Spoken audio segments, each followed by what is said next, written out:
एक अनाथ लड़की और सुइयों में कैद राजकुमार। दोस्तों, कहते हैं प्यार सिर्फ दो दिलों का मिलन नहीं बल्कि त्याग और बलिदान का नाम है। आज मैं आपको सुनाने जा रहा हूं एक ऐसी अनोखी प्रेम कहानी जिसमें एक अनाथ लड़की ने उस राजकुमार से प्रेम किया जो हजारों सुइयों में कैद था। ये कहानी सुनकर शायद आपकी आंखें नम हो जाएं। तो बैठ जाए, चैनल को सब्सक्राइब कर लीजिए और सुनिए एक अनाथ लड़की और सुइयों में कैद राजकुमार की दास्तान। गांव के किनारे एक छोटी सी झोपड़ी में अनाया रहती थी। माँ बाप का साया बचपन में ही छिन गया। गांव वाले कहते ये मनहूस है, तभी तो अनाथ हो गई। लेकिन अनाया का दिल बहुत साफ था। वो खेतों में काम करके पेट पालती और रात को आसमान के तारों से बातें करती। उसके सपनों में हमेशा यही ख्वाहिश होती, काश कोई ऐसा हो जो मुझे अपना ले, जो कहे कि तू अकेली नहीं है। गांव के बच्चे उससे खेलते नहीं थे और बड़े उसे अपशकुन मानते। लेकिन अनाया को आदत हो चुकी थी। उसके आंसुओं का कोई गवाह नहीं था। गांव के पास एक पुरानी हवेली थी। कोई वहां जाता नहीं था। लोग कहते थे वो है सुइयों की हवेली, वहां मौत रहती है। एक रात तूफान आया। बारिश में भीगती अनाया उस हवेली की तरफ भागी और अंदर चली गई। दीवारें टूटी हुई, हर जगह जाले और सबसे अजीब, फर्श और दीवारों पर गड़ी हुई लोहे की सुइयां। हवेली के बीचों बीच रखा था एक बड़ा कांच का ताबूत। उसके अंदर एक युवक लेटा था, बिल्कुल सोया हुआ, लेकिन उसके पूरे शरीर में हजारों सुइयां चुभी थीं। अनाया के रोंगटे खड़े हो गए।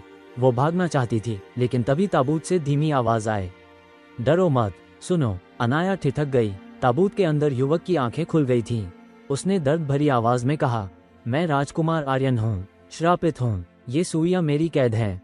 जब तक कोई इन्हें नहीं निकालता मैं कभी मुक्त नहीं हो सकता। अनाया कांपते हुए बोली, कौन सा श्राप? राजकुमार की आंखों में आंसू थे। 20 साल पहले एक दुष्ट जादूगरनी ने मेरे राज्य पर हमला किया। मैंने जनता की रक्षा की, लेकिन उसने मुझे पकड़कर इस हवेली में कैद कर दिया। हर सुई मेरे जीवन की एक सांस है। जब तक ये सुइयां शरीर में हैं, मैं कभी जी नहीं पाऊंगा। अनाया का डर धीरे धीरे पिघल गया। उसकी आंखों में दया थी।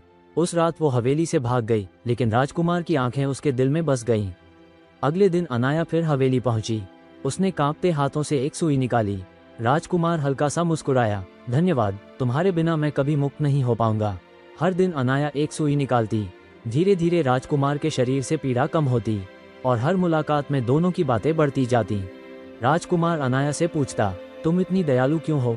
अनाया मुस्कुरा देती, क्योंकि मैं जानती हूँ अकेलेपन का दर्द क्या होता है। दिन बीतते गए। अनाया के हाथ रोज खून से भर जाते, लेकिन उसके दिल में एक नया रिश्ता जन्म ले रहा था। वो रिश्ता था प्रेम। जब ताबूत से आधी से ज्यादा सुइयां निकल चुकी तो अचानक एक रात हवेली कांप उठी। चारों तरफ काले धुएं के बीच प्रकट हुई वही जादूगरनी। उसने चिल्लाकर कहा, मूर्ख लड़की, क्या तुझे पता है तू क्या कर रही है? ये राजकुमार तेरा कभी नहीं होगा। अनाया कांप गई, लेकिन बोली, प्यार किया है, डरना नहीं सीखा। मैं उसे मुक्त करूंगी। जादूगरनी हंस पड़ी, तो सुन, आखिरी 100 सुइयां तभी निकलेंगी जब तू अपनी जिंदगी की आहुति देगी। उसके लिए तुझे मरना होगा। अनाया की आंखों में आंसू आ गए। राजकुमार चीखा, नहीं अनाया, मैं नहीं चाहता तू अपना जीवन दे। लेकिन अनाया के चेहरे पर एक दृढ़ता थी। अगली रात अनाया हवेली में लौटी। उसने धीरे धीरे आखिरी सुइयां निकाली। हर सुई के साथ उसका अपना खून टपक रहा था। राजकुमार की आंखों में जीवन लौट आया, लेकिन अनाया की सांसें कमजोर हो गईं। उसने राजकुमार का हाथ थामा और बोली, अब तुम आजाद हो, बस मुझे मत भूलना। जैसे ही आखिरी सुई निकली, ताबूत टूटकर बिखर गया। राजकुमार जीवित हो उठा, लेकिन अनाया जमीन पर गिर गई। राजकुमार उसे बाहों में लेकर रोने लगा, अनाया, मेरी अनाया, आंखें खोलो। तभी हवेली में उजाला भर गया। आसमान से एक दिव्य आवाज आई, सच्चा प्रेम त्याग है, जहां त्याग है वहां मृत्यु नहीं। अनाया का प्रेम पवित्र है, इसलिए उसे जीवन का वरदान मिलता है। अनाया ने आंखें खोली। राजकुमार ने उसे गले से लगा लिया। सुइयों की हवेली पल भर में फूलों की घाटी में बदल गई। गांव वाले हैरान थे। उन्हें समझ आ गया, अनाया मनहूस नहीं बल्कि भाग्यवान है। उसने राजकुमार को मुक्त किया और सबको प्रेम का असली अर्थ दिखा दिया। दोस्तों, अगर इस कहानी ने आपके दिल को छू लिया है तो इसे शेयर करें, लाइक करें और चैनल को सब्सक्राइब करना बिल्कुल मत भूलें, क्योंकि यहाँ आपको मिलती हैं ऐसी ही कहानियाँ जो डर भी देती हैं और दिल भी छू जाती हैं।